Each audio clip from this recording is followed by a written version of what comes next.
There was a moment during the 2015 Reinventing the Royals documentary that perked my ears up. There's concern that when Queen Elizabeth passes, Charles will not rise to the occasion the way his mother had in terms of staying apolitical and very removed from things that are happening within government. It's also important to recall that Queen Elizabeth became queen at 25, quite unexpectedly, and Charles had to wait literal decades to become king. The man had to do something in the meantime. But there have been concerns about Prince Charles's involvement in politics, which is a problem because the monarchy is supposed to be apolitical, which is kind of confusing because a constitutional monarchy is technically a form of government. And the idea of being apolitical as opposed to nonpartisan is that when you're apolitical, you are not interested or involved in politics. So I want to explore this idea of being apolitical in a monarchy, specifically through the lens of Prince Charles. For the purpose of this video, I'm referring to him as Prince Charles and not King Charles because at the time he was the Prince of Wales. In this series, we are going to get into some of the prince's past brushes with politics, and especially the Black Spider memos, which are referenced heavily in Reinventing the Royals and also in Prince Harry's book Spare. Stay tuned. I do not claim to be a royal expert. I don't know everything there is to know about Prince Charles, but I have this feeling that if he wasn't destined, preordained by God to be king, that he would have been potentially a politician, a lobbyist, a scholar of some sort. This is a man who has many issues that he's passionate about. But where is the line between championing causes and getting into politics? Let's look into a few examples of Charles's brush with politics. The case, heard in 2006, concerned a travel diary written by the prince in 1997 at the handover of Hong Kong, which had been leaked to the press. In it, Charles had referred to China's leaders as appalling old waxworks. The reaction of Paddy Harbison at the palace was to sue the Mail on Sunday to prevent further publication. Prince Charles also didn't attend a 2005 state dinner where the Chinese president was in attendance, and he also boycotted the 2008 Beijing Olympics to show his support for Tibet. And I'm not here to say whether his stances are good or bad, but they're political. So that was an example where his diaries are leaked, okay? This is an example of him actually writing to someone. In this case, it's Prime Minister at the time, Tony Blair. Okay, this headline from the Telegraph is actually kind of misleading. And while Charles did write this to Tony Blair, he was quoting a farmer. He agreed with the sentiment. That's not okay. But these were not words that he came up with himself. And I think that's important to clarify. Allegedly, people in Charles's office were trying to get him not to send this. They were like, can you just talk to the prime minister in person so this never potentially gets out? Like, this is the worst nightmare. So this is Charles intervening on behalf of the countryside. And while some could say he's not actually forcing Tony Blair to do anything, well, no, but he's also the future king of England, so his words are going to have weight. It's naive to suggest that anything that a prince, a future king, sends you, you're not going to take into great consideration. Another example from 2010, High Court judge criticizes Prince Charles on barracks. A partner of the CPC group pulled out of a development because the prince criticized the design. The prince's spokesman, Paddy Harbison, told the BBC, quote, "He has every right to express an opinion privately, which he does with passion because he cares. Now, to whomever he expresses that opinion, they have the right to decide whether to pay attention to it or not." Which again, are you going to ignore the public or private feelings of the future King of England? Apparently, Charles didn't like it because he abhors modern architecture.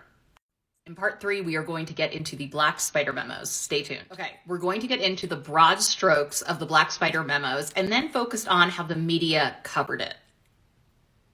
The Black Spider memos refer to letters and correspondence that Prince Charles wrote between 2004 to 2005 to specific government heads, officials, ministers, etc. They were named the Black Spider memos after Charles's very distinctive spidery handwriting. He always handwrites his correspondence first, it then gets typed up by someone else, and then sent back to him so that he can approve and sign it. So in 2010, a journalist from The Guardian, Rob Evans, requested, through the Freedom of Information Act, Charles's correspondence to specific departments, ministers, etc. from 2004 to 2005.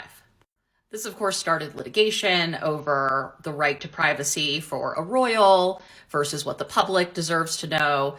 And I think this response to the AG about this case from Reinventing the Royals is incredibly illuminating. Listen. It is highly important that he, that is the Prince of Wales, is not considered by the public to favour one political party or another. Any such perception would be seriously damaging to his role as future monarch, because if he forfeits his position of political neutrality as heir to the throne, he cannot easily recover it when he is king. That is a really interesting statement. To me, it reads as, well, we can't let this out because he's future king. It's not really about the content. It's about the idea of anything being out there that shows Charles to be political one way or the other. That was after one of the series of appeals. This goes all the way up to the Supreme Court in Britain. And after Reinventing the Royals comes out, literally a couple months later, they rule in favor of The Guardian. Next, we're going to get into the media reaction to the Black Spider memos, which is illuminating. Stay tuned. Let's get into the media reaction to the publishing of the Black Spider memos. Truly one of my favorites is from the Business Insider that reads, "There are 3 reasons why Britain might be completely underwhelmed by Prince Charles's Black Spider memos. This is published before they actually come out." This is very reminiscent of the spin and speculation that was placed on Spare before it came out. Nothing to see here, folks. This is my favorite reason. Charles and his staff are reportedly sanguine about the decision, according to the Daily Mail. They're unbothered. You should be too. Let's look at what The Guardian has to say. As a reminder, the journalist that did request these was a Guardian journalist, but this article was not written by him. It goes on to say that these memos show the prince being direct and persistent about policy demands to then PM Tony Blair, as well as several key figures from his Labour government. Among them, urgent action to improve equipment for troops fighting in Iraq, to the availability of alternative herbal medicines in the UK. There's also one about a badger cull. I'm not here to argue if the things that he's passionate about are good or bad, but I will say that the weight of his words do matter.